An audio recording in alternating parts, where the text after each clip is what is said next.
What's up, guys? Today I'm going to be showing you how to kick the long ball, aka how to ping a ball. So, the long ball was introduced to soccer in 1940 by a man named Charles Reap. Charles Reap wasn't even a soccer player. He was just your average statistician. So basically, he was just a spectator, and he said on average it takes about 15 to 30 passes to get the goal. So I'm going to create a tactic that's going to reduce the amount of passes it takes to goal in half. So instead of playing 15 to 30, you're now going to be playing 10 to 15.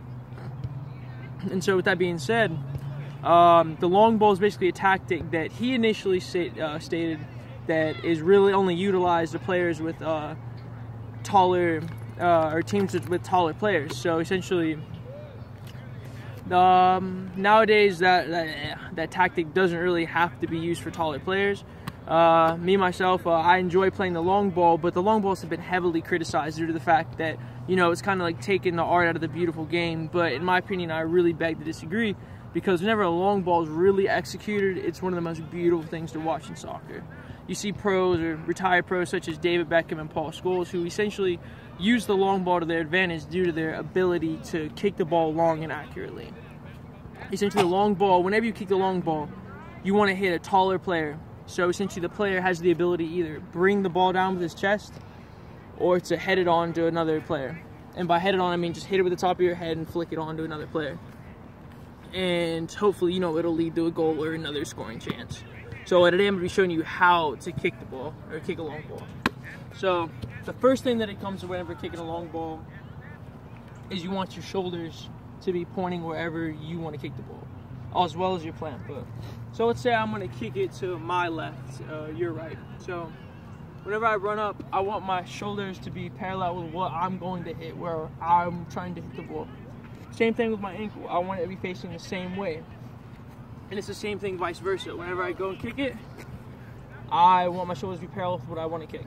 So, and typically, whenever you kick the ball, you're going to want to lock your ankle.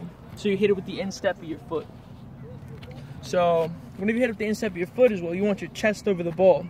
So that gives the ability to hit a driven pass. But you also want to lean back a little bit in order for it to get to your teammate. And so with that being said, the long ball, but with the long ball, you don't want it to be lofted too high, because that's going to lead to the opposing team stealing the ball from your team, thus possibly creating a scoring chance for them, depending where the ball is played in the field. So step one, whenever you take a touch, you typically want to play probably a somewhat light touch, but basically gives you enough room to where you're comfortable to have enough power for where you step. Typically it's 2 to 3 for me, thus giving me the ability to kick it wherever I want to go with the same amount of power. For others, it really varies. Some people have different styles. I'm just saying 2 for me because it allows me to get it up and out without somebody coming trying to take the ball from me.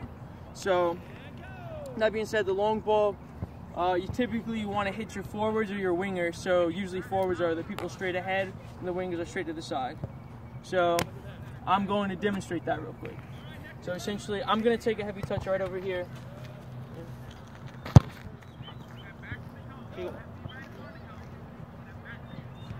Not much to it.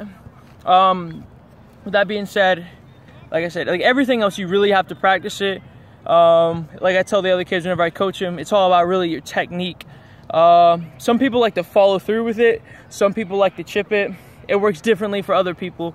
I find that I like to chip it, but also, with that being said, whenever you follow through with it, I've noticed it tends to give it more of a lofted approach instead of a driven approach, because like I said before, that's going to lead to more scoring chances for the opposing teams, for them to come take the ball from you. Like I said, your first steps, take a touch. You want to have a 2 to 3 run-up space, or however much you want to be comfortable with. Second, you want to lock your foot and have your shoulders pointed to wherever you want to go kick it. Third, whenever you hit it, you want to hit it with the instep of your foot right here, and have your chest somewhat over the ball, thus giving it a driven feel instead of a lofted approach. Like I said, I would recommend going out in a big field to where you're able to basically test the distance essentially, but I do suggest to focus more so on the technique opposed to, you know, trying to hit it and kill it. Because like I said, if you have no technique, the ball is going to go nowhere. So like I said, who's ready to go out and practice?